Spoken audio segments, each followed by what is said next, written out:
Dear student, welcome to our YouTube channel थरोरियन English with Kadim Aqeel. और आज के हम वीडियो में डिटर्मिनर का टॉपिक शुरू करने जा रहे हैं। डिटर्मिनर में भी पहले पॉसेसिव डिटर्मिनर के बारे में हम डिस्कस करेंगे। सो पॉसेसिव डिटर्मिनर,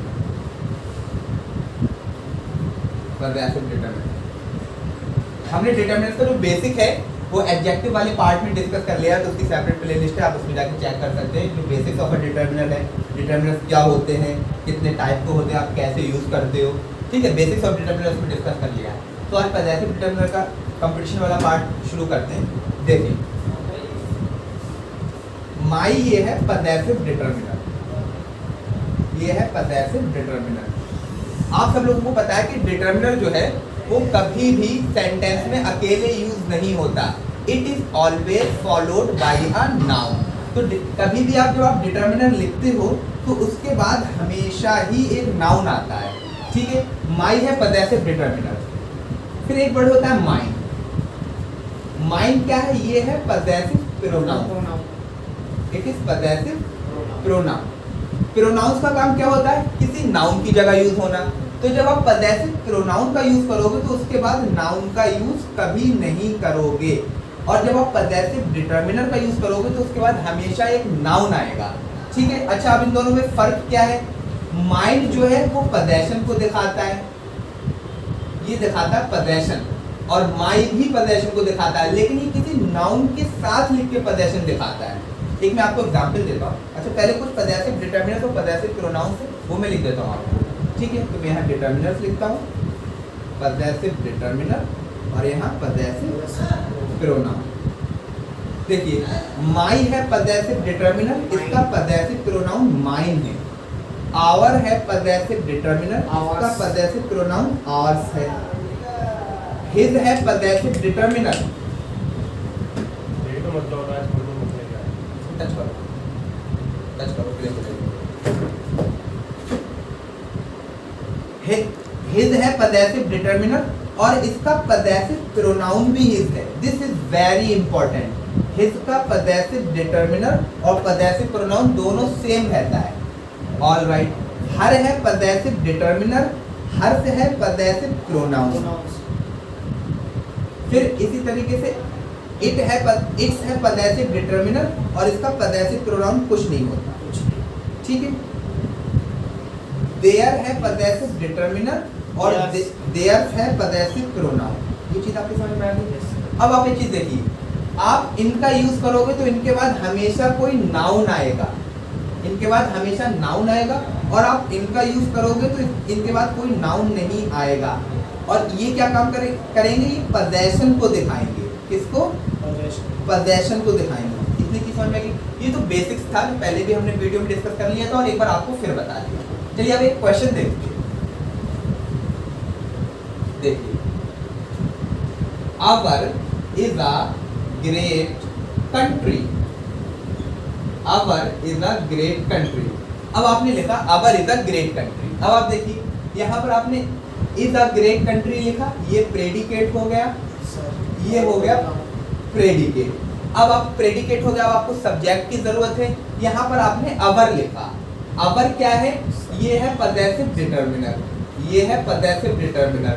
एक सेंटेंस के अंदर सब्जेक्ट और ऑब्जेक्ट या तो नाउन हो सकते हैं या प्रोनाउन हो सकते हैं। A determiner can never be the subject और an object in a sentence. अब आपने यहाँ पर अवर लिख दिया। अब ये पॉसेसिव डिटर्मिनर है। पॉसेसिव डिटर्मिनर के बाद तो हमेशा नाउन आते हैं, ये तो गलत हो गया। अब आप इसको सही कैसे कर सकते हो? या तो फिर आप इसके बाद कोई नाउन लिख दो, our country is a great country, ऐसे लिखिए, तब ठीक हो जाएगा। या फिर आप एक काम और कर सकते हैं कि ये जो अवर लिखा हुआ है इसकी जगह आप अवर्स लिख दीजिए। ऐसा क्यों कर रहे हैं? क्योंकि सेंटेंस में आपने एक बार कंट्री वर्ड को लिख दिया तो दोबारा से उस कंट्री को लिखने की जरूरत नहीं है। आप उसकी जगह प्रोनाउन लिख दीजिए। तो हम इसकी जगह अवर्स लिख सकते हैं। क्या लिख सकते हैं?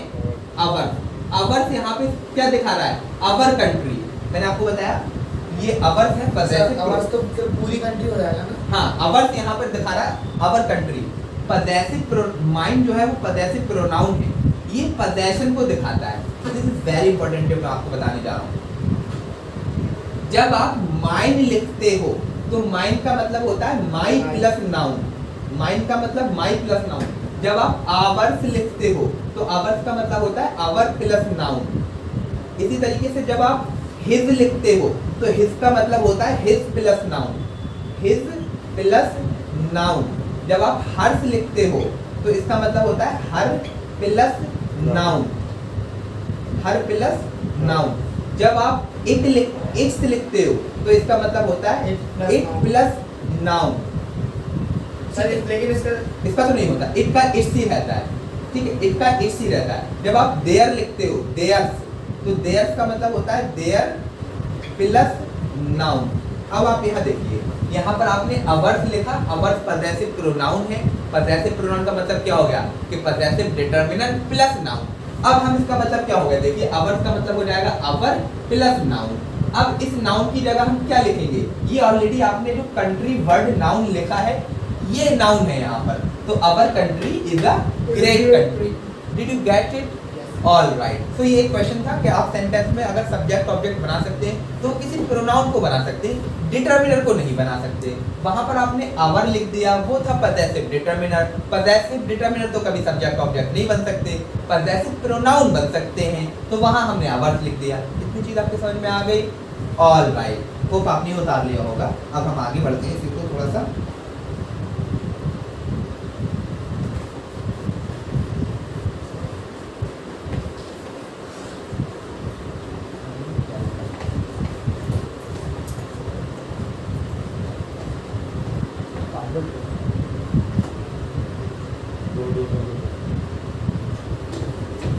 अब आप देखिएगा, दिस इज पजेसिव डिटरमिनर और पजेसिव प्रोनाउन। कुछ टीचर्स इसको जो है प्रोनाउन वाले चैप्टर में पढ़ाते हैं, हम अलग एक सेपरेट टॉपिक डिटरमिनर में इसको पढ़ रहे हैं, ठीक है, तो फिर प्रोनाउन में हम इसका डिस्कशन नहीं करेंगे।